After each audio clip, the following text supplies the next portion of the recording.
வணக்கம். Sunstar media செய்திகள்.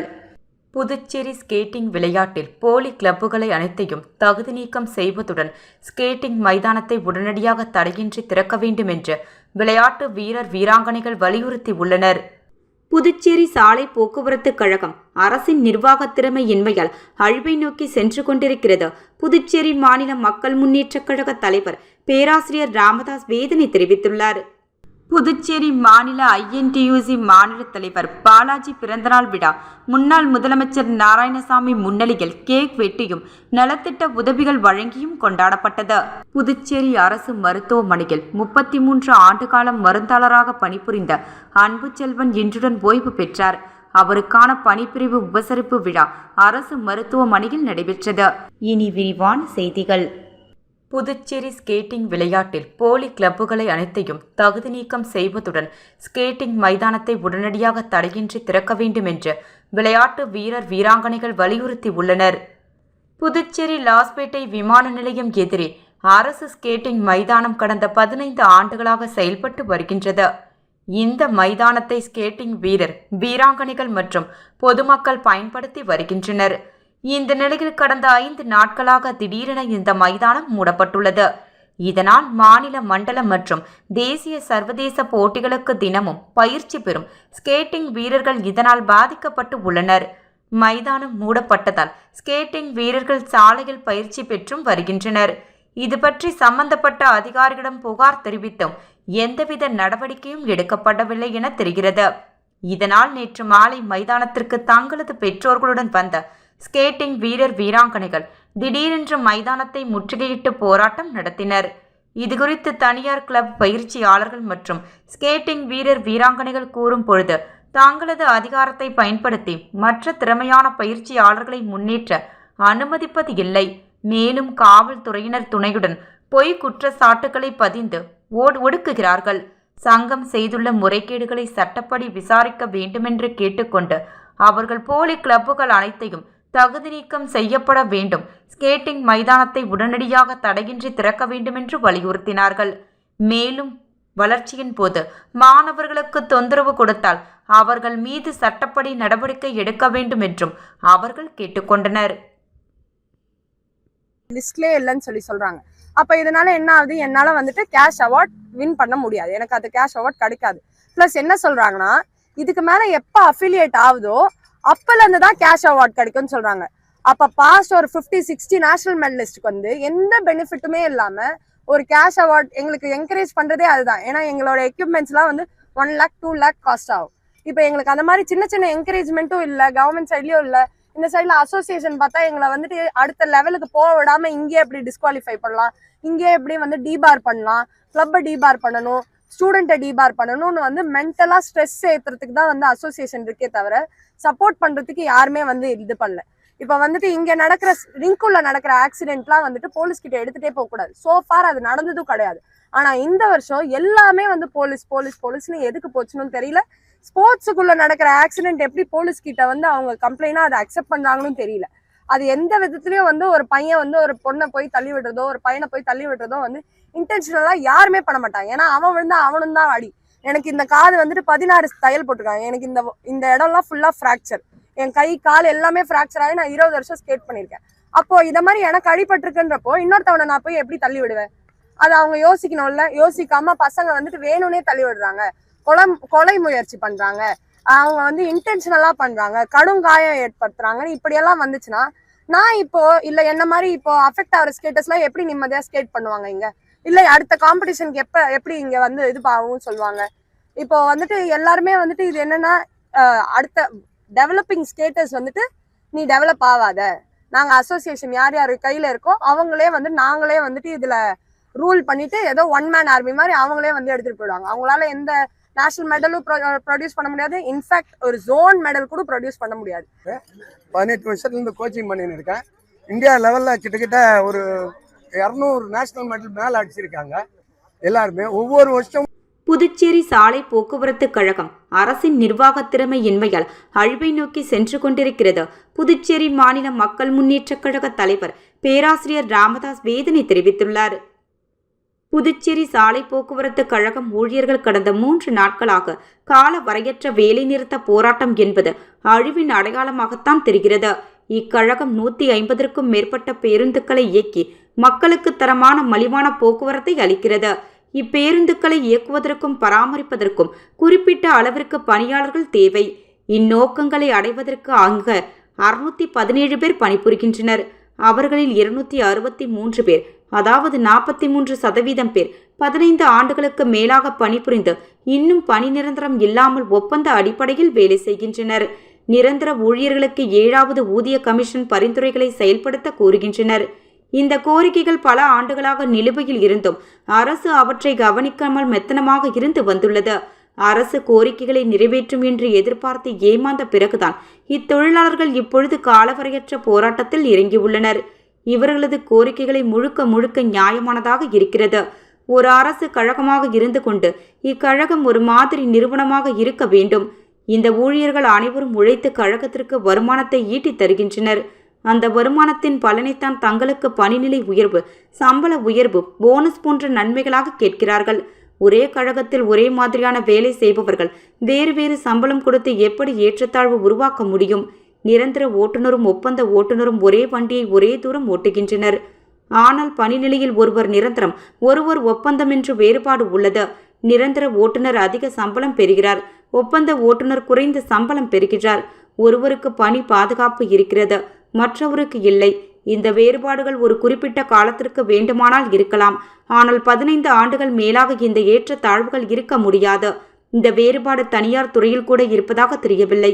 அரசு துறைகளில் பெரும்பாலான பதவிகளில் 2 ஆண்டுகளில் பணி நிரந்தரம் அளிக்கப்படுகிறது. 8 ஆண்டுகளுக்கு ஒருமுறை பதவி உயர்வு அளிக்கப்படுகிறது. அதன் அடிப்படையில் 15 ஆண்டுகள் பணி முடித்தவர்களை போக்குவரத்து கழகத்தில் உடனடியாக ரெகுலர் பணிக்கு கொண்டு வர வேண்டும். அதற்குரிய பதவிகளை உருவாக்க வேண்டும். அதற்காக ஏற்படும் சம்பள உயர்வு எவ்வளவென்று மதிப்பிட்டு அதனை எப்படி வழங்குவது என்று யோசனை செய்ய வேண்டும். உற்பத்திக்கு ஏற்றவாறு கூலி என்ற ஒருமுறை, கழகத்தின் தேவையற்ற செலவை குறைத்து அதை வருமானமாக கொடுக்கும் ஒருமுறை, அரசு மானியத்தின் மூலமாக சம்பள உயர்வு ஏற்பது என்ற 3வது முறை, இவற்றில் எதையாவது ஒன்றையாவது அல்லது 3ஐயும் பயன்படுத்தியோ இந்த சம்பள உயர்வை அமல்படுத்த முடியும். இது ஒரு தன்னாட்சி பெற்ற நிறுவனம் என்பதால் பணி ரெகுலர் செய்வதிலேயே நிரந்தரம் செய்வதிலோ 7வது ஊதிய கமிஷன் பரிந்துரைகளை ஏற்பதிலோ எந்த தடங்களும் இருப்பதற்கு வாய்ப்பில்லை. இக்கழகத்தை ஆய்வு செய்த முந்தைய வல்லுநர் குழுவின் ஆலோசனையை பின்பற்றலாம். அல்லது போக்குவரத்து துறை செயலர் தலைமையில் ஒரு குழு அமைத்து அதில் தமிழக போக்குவரத்து கழகத்தின் 2 மேலாண் இயக்குநர்களை உறுப்பினர்களாகவும், இக்கழகத்தின் மேலாண் இயக்குநரை ஒரு உறுப்பினராகவும், தொழிலாளர்களில் ஒருவரை உறுப்பினராகவும் நியமிக்க வேண்டும். இக்குழு 1 மாதத்திற்குள் தனது பரிந்துரைகளை அடங்கிய அறிக்கையை அளிக்குமாறு கேட்டுக்கொள்ள வேண்டும். அந்த அறிக்கையை கழகத்தின் பொதுக்குழுவில் வைத்து ஒப்புதல் பெற்று செயல்படுத்த வேண்டும். அனைத்தும் 2 மாதத்திற்குள் முடித்து 7வது ஊதிய குழுவின் பரிந்துரையை ஏற்பது உள்ளிட்ட ஆணை பிறப்பிக்க வேண்டும். 2 மாதங்கள் வரை தொழிலாளர்கள் போராட்டத்தை தள்ளி வைக்க கேட்டுக்கொள்ள வேண்டும். அவர்கள் உடனடியாக பணிக்கு திரும்ப வேண்டும். இக்கழகத்தின் பேருந்துகளை இயக்காமல் கழகத்திற்கு வருமான நஷ்டம் ஏற்படுவதோடு மக்கள் போக்குவரத்து வசதி இல்லாமல் அவதியுறுகின்றனர் என்பதை அனைவரும் உணர வேண்டும். இக்கழகம் நலிவதற்கு நிர்வாக காரணங்கள் அதிகம் உண்டு. தொழில்நுட்ப அனுபவம் உள்ள ஒருவரை நிரந்தர மேலாண் இயக்குநராகவும், பொது மேலாளர்கள், நிதி மேலாளர்களையும் அரசு உடனடியாக நியமிக்க வேண்டும். நல்ல நிர்வாகத்தின் மூலமும் மகிழ்ச்சியான தொழிலாளர்கள் மூலமும் இக்கழகத்தை லாபம் கொழிக்கும் நிறுவனமாக மாற்ற முடியும் என அந்த அறிக்கையில் கூறப்பட்டுள்ளது. புதுச்சேரியில் அரசு பள்ளிகளில் 1ஆம் வகுப்பு முதல் 12ஆம் வகுப்பு வரையில் தமிழ் பாடத்தை கட்டாயமாக்க வேண்டும். புதிய கல்விக் கொள்கை மற்றும் CBSE பாடத்திட்டத்தை உடனே கைவிட வேண்டும் உள்ளிட்ட பல்வேறு கோரிக்கைகளை வலியுறுத்தி புதுச்சேரி அரசுக்கு எதிராக தமிழ் அமைப்புகள் கண்டன ஆர்ப்பாட்டத்தில் ஈடுபட்டனர். புதுச்சேரியில் அரசு பள்ளிகளில் 1ஆம் வகுப்பு முதல் 12ஆம் வகுப்பு வரையில் தமிழ் பாடத்தை கட்டாயமாக்க வேண்டும். புதிய கல்விக் கொள்கை மற்றும் CBSE பாடத்திட்டத்தை உடனே கைவிட வேண்டும். புதுச்சேரி மாநிலத்திற்கென்ற தனி கல்வி வாரியத்தை உருவாக்கி அதன் மூலம் பாடத்திட்டங்களை வடிவமைப்பு செய்ய வேண்டும். தமிழ் வளர்ச்சி கழகத்தை உடனே உருவாக்கிட வேண்டும். புதுச்சேரி மொழியியல் பயன்பாட்டு ஆராய்ச்சி நிறுவனத்தை இழுத்து மூடும் அரசின் முடிவை உடனே கைவிட வேண்டும். கடை மற்றும் வணிக நிறுவனங்கள், அரசு மற்றும் அரசு சார்பு நிறுவனங்கள் மற்றும் தனியார் நிறுவனங்களின் பெயர் பலகை, விளம்பரம், ஊர்தி மற்றும் அலுவலக பெயரின அனைத்தையும் தமிழில் முதன்மையாக அடையாளமாக அரசாணையின்படி மாற்றி அமைக்க உரிய நடவடிக்கை வேண்டும் உள்ளிட்ட பல்வேறு கோரிக்கைகளை வலியுறுத்தி தமிழ் உரிமை இயக்கம் சார்பில் கண்டன ஆர்ப்பாட்டம் சட்டப்பேரவை அருகில் நடைபெற்றது. இதில் சட்டமன்ற எதிர்க்கட்சித் தலைவர் சிவா, முன்னாள் முதலமைச்சர் நாராயணசாமி, தமிழ் அமைப்பினர் மற்றும் தமிழ் அறிஞர்கள் 100க்கும் மேற்பட்டோர் கலந்து கொண்டு தாங்களது கோரிக்கைகளை வலியுறுத்தியும் ஆளும் பாஜக என்ஆர் காங்கிரஸ் கூட்டணி அரசுக்கு எதிராக கண்டன கோஷங்களை எழுப்பியும் தங்களது எதிர்ப்பினை தெரிவித்தனர். தொடர்ந்து தங்களது கோரிக்கைகளை அரசு நிறைவேற்றவில்லை என்றால் மாநிலம் முழுவதும் தமிழ் ஆர்வலர்களை திரட்டி மாபெரும் போராட்டம் நடத்தப்படும் என எச்சரிக்கை விடுத்துள்ளனர். புதுச்சேரி மாநில ஐஎன்டியூசி மாநில தலைவர் பாலாஜி பிறந்தநாள் விழா முன்னாள் முதலமைச்சர் நாராயணசாமி முன்னிலையில் கேக் வெட்டியும் நலத்திட்ட உதவிகள் வழங்கியும் கொண்டாடப்பட்டது. புதுச்சேரி மாநில ஐஎன்டியூசி தலைவர் பாலாஜி பிறந்தநாள் விழா பெருமாள் கோவில் வீதியில் உள்ள தலைமை அலுவலகத்தில் கேக் வெட்டி கொண்டாடப்பட்டது. இவ்விழாவில் முன்னாள் முதலமைச்சர் நாராயணசாமி, சட்டமன்ற உறுப்பினர் நேரு, முன்னாள் அரசு கொறடா அனந்தராமன் ஆகியோர் கலந்து கொண்டு பாலாஜிக்கு பூங்கொத்து கொடுத்து வாழ்த்துக்களை தெரிவித்தனர். அதனைத் தொடர்ந்து சேதராப்பட்டு ஈடன் தொழிற்சாலையை சேர்ந்த மாற்று சங்கத்தினர் முன்னாள் முதலமைச்சர் நாராயணசாமி, ஐஎன்டியூசி தலைவர் பாலாஜி முன்னிலையில் ஐஎன்டியூசி தொழிற்சங்கத்தில் இணைந்தனர். மேலும் மாநில ஐஎன்டியூசி அமைப்பு சாரா தொழிலாளர்களுக்கு அடையாள அட்டையை முன்னாள் முதலமைச்சர் நாராயணசாமி வழங்கி சிறப்பித்தார். இதனைத் தொடர்ந்து புதுச்சேரி கடற்கரை சாலையில் உள்ள ஐஎன்டியூசி கடற்கரை சிறு வியாபாரிகள் தொழிற்சங்கத்தின் சார்பில் அன்னதானம் மற்றும் நலத்திட்ட உதவிகள் வழங்கப்பட்டது. இந்த நிகழ்ச்சியில் ஐஎன்டியூசி மாநில பொதுச் செயலர் ஞானசேகரன், மாநில துணைத் தலைவர் சொக்கலிங்கம், நடைபாதை வியாபாரிகள் சங்க பொறுப்பாளர் ஜான், புதுச்சேரி மாநில காங்கிரஸ் நிர்வாகிகள், மகளிர் காங்கிரஸ், இளைஞர் காங்கிரஸ், புதுச்சேரி மாநில ஐஎன்டியூசி நிர்வாகிகள், எம்ஆர்எஃப்பிஆர், டிசிபிஎம்ஸ், சாசன் உழவர்கரை நகராட்சி, இந்தியன் காஃபி ஹவுஸ், வெர்ஜஸ் பெயிண்ட், டிடிகே, வேர்ல்ஸ் பிஸ்கெட், இஎஸ்ஐ, ஜிப்மர், சுற்றுலா வளர்ச்சிக் கழக தொழிற்சங்க நிர்வாகிகள், ஆட்டோ சங்கங்கள் உட்பட இணைப்பு சங்க நிர்வாகிகள் மற்றும் உறுப்பினர்கள் உட்பட பலர் கலந்து கொண்டனர்.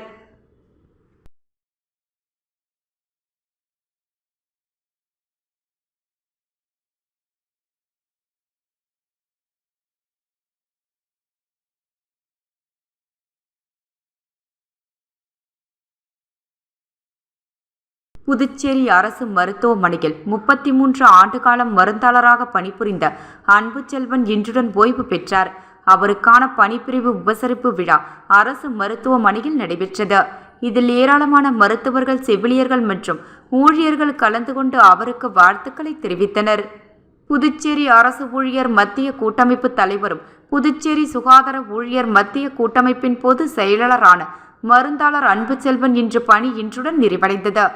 அன்புசெல்வன் தனது பணிகாலத்தில் சுகாதாரத்துறையில் 33 ஆண்டுகளுக்கு மேலாக தொழிற்சங்கவாதியாக செயின்ட்ரஸ் மடத்தை வீதியில் இருக்கும் அத்திவரதர் கோயிலுக்கு நிர்வாக அதிகாரியாகவும் பல வெற்றிகளை பெற்றுத்தந்த அருமை தலைவர். சுகாதாரத்துறையில் டாக்டர் மற்றும் செவிலியர், தொழில்நுட்ப வல்லுநர்கள், மருந்தாளர்கள், சுகாதார ஊழியர்கள் பல போராட்டங்கள் மூலமாக, அமைதியாக பேசிய வார்த்தை மூலமாக பல வெற்றிகளை பெற்றுத்தந்தவர்.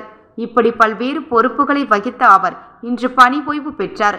அவருக்கான பணி ஓய்வு பிரிவு உபசார விழா அரசு மருத்துவமனை கருத்தரங்க கூட்டத்தில் நடைபெற்றது. இவ்விழாவில் அரசு ஊழியர்கள், மத்திய கூட்டமைப்பு சார்ந்த நிர்வாகிகள், அவருடன் பணிபுரிந்த தொழிலாளர்கள், மருத்துவர்கள், செவிலியர்கள், தொழில்நுட்ப வல்லுநர்கள், ஊழியர்கள், உறவினர்கள் என அனைவரும் திரளாக கலந்து கொண்டு அன்பு செல்வத்திற்கு பொன்னாடை அணிவித்தும் கௌரவித்தனர். புதுச்சேரி உருளையன்பேட்டை தொகுதிக்கு உட்பட்ட காந்தி வீதியில் அமைந்துள்ள அருள்மிகு ஏழை பிள்ளையார் என்று பக்தர்களால் அழைக்கப்படும் அருள்மிகு ஸ்ரீ சித்தி விநாயகர் திருக்கோயில் கும்பாபிஷேக திருவிழா வருகின்ற 4/9/2025 வியாழக்கிழமையன்று வெகு சிறப்பாக நடைபெறவுள்ளது.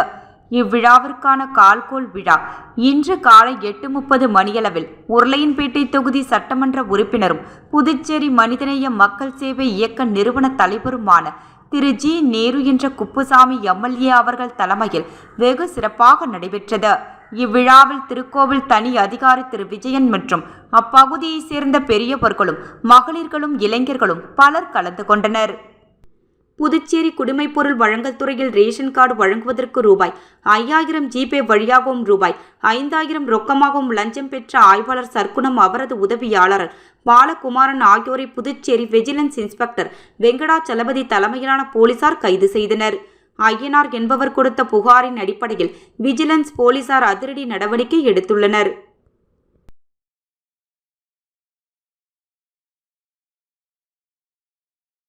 புதுச்சேரி கிருமாம்பாக்கம் பகுதியைச் சேர்ந்த மகேஷ்குமார் என்பவருக்கு தனியார் நிறுவனத்தில் ஆன்லைன் மூலம் பகுதி நேர டைப்பிங் வேலை இருக்கிறது என மெசேஜ் வந்ததை அடுத்து உண்மையென நம்பி அந்த நிறுவனத்திற்கு ஆன்லைன் பகுதி நேர வேலையை செய்ய ஒப்புக்கொண்டார்.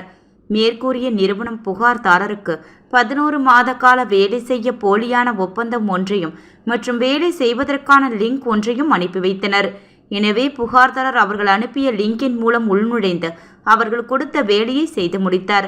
அதன் பிறகு புகார் தொடர்பு கொண்ட அந்நிறுவனம் குறிப்பிட்ட காலத்தில் கொடுத்த வேலையை செய்து முடிக்காததால் மகேஷ்குமார் மீது FIR சட்டப்படி நடவடிக்கை எடுக்கப் போவதாக கூறி புகார்தாரரை மிரட்டி 4,68,127 ரூபாய் பணம் பறிக்கப்பட்டது கூறி ரூபாய் 4,68,127 பணத்தை இணையவழி மோசடிக்காரர்களால் மோசடி செய்யப்பட்டதை அடுத்து இணையவழி காவல் நிலையத்தில் புகார் அளித்திருந்தார்.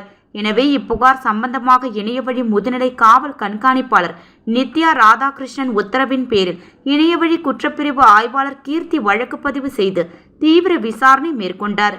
மேலும் மோசடி செய்யப்பட்ட பணம் எங்கே சென்றுள்ளது என தீவிரமாக கண்காணிக்கப்பட்டு எங்கே இருக்கிறார் என்பது தெரிய வரவே இணையவழி முதுநிலை காவல் கண்காணிப்பாளர் நித்யா ராதாகிருஷ்ணன் மற்றும் இணையவழி காவல் கண்காணிப்பாளர் பாஸ்கரன் உத்தரவின் பேரில் இணையவழி குற்றப்பிரிவு ஆய்வாளர் தியாகராஜன் மற்றும் கீர்த்தி தலைமையில் உதவி ஆய்வாளர் ராதாகிருஷ்ணன், உதவி துணை ஆய்வாளர் சுதாகர், தலைமை காவலர் அருண்குமார், காவலர்கள் சதீஷ் மற்றும் வெங்கடேஷ் ஆகியோர் அடங்கிய தனிப்படை குழு அமைத்து பல்வேறு இணையவழி யுக்திகளை கையாண்டதில் மேற்படி நபரை பற்றிய விவரம் தெரியவந்தது.